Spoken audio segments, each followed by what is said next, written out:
Alright, so let's do some topside. I still have a bunch of stuff with the aft cabin, so we're going to be a little paused for that, but I can do topside. So, biggest thing out here, there is a soft spot in the cockpit floor in front of the binnacle. I believe it was from that port light.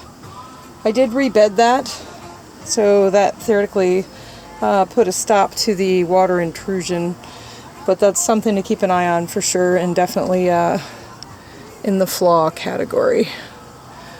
So, coming up here, there's the new shore power inlet that I put in 15 or something.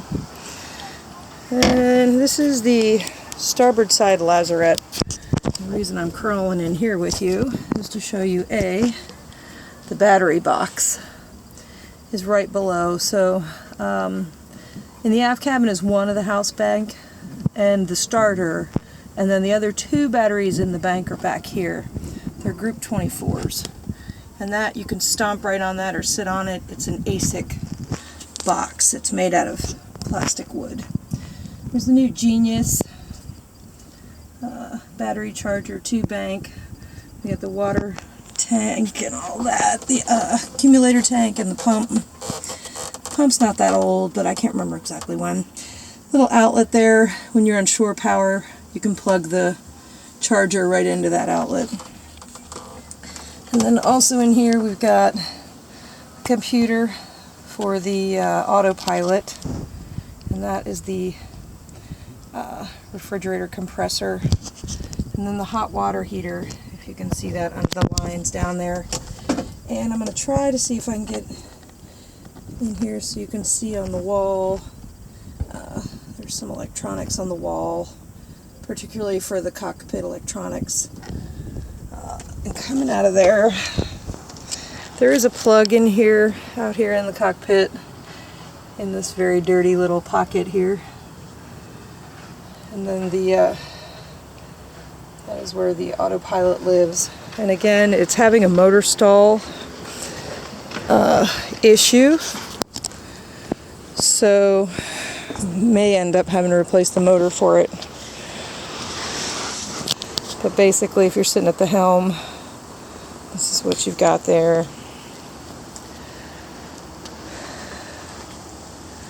And I don't know if you can see the little motor there, but that's the dude that's giving the trouble. It has depth and water speed on the binnacle. The water speed goes in and out as things clog it up. And the depth has been a bit of a situation lately as well. I did buy it another depth sounder. I have not installed it. These two winches up top under the Dodger I have rebuilt in the last year. These two self-tailers are probably due for a rebuild, so that would be something on your list.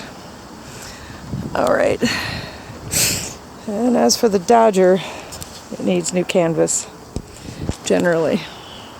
As you can see, I just kind of put a bra up on the top. You do have your one solar panel up there. Okay, moving forward, looking forward on the deck. These port lights, I rebed them periodically. I cut a slit in the bottom of them because it's a stupid design for one that does not sit straight up and down.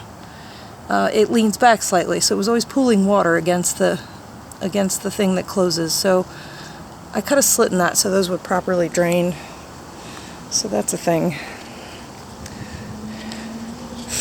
There's all the rigging. Again, the rigging was redone in 20, and the headstay and the furler in 19. And you can see what's the deal with the Dodger. It's something I got out of a thrift store. I have the kit to redo and try to do a new one, but I just don't have time, frankly. So moving forward to pump out. Got a Rockna up on the bow there. It's a fairly new roller as well. Anchor roller rather. And then the drum for the furler. It had continuous line furling, but I pulled it out. Anchor locker. You got 70 feet of chain. I believe it's HT chain in there. Looking back, a really big, really dirty bumper.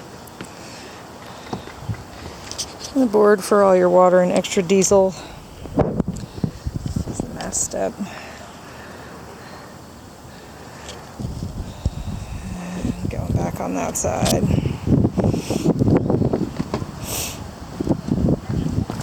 And again with the Dodger. So she does need canvas. She does have a brand new sail cover. So we got that going for us.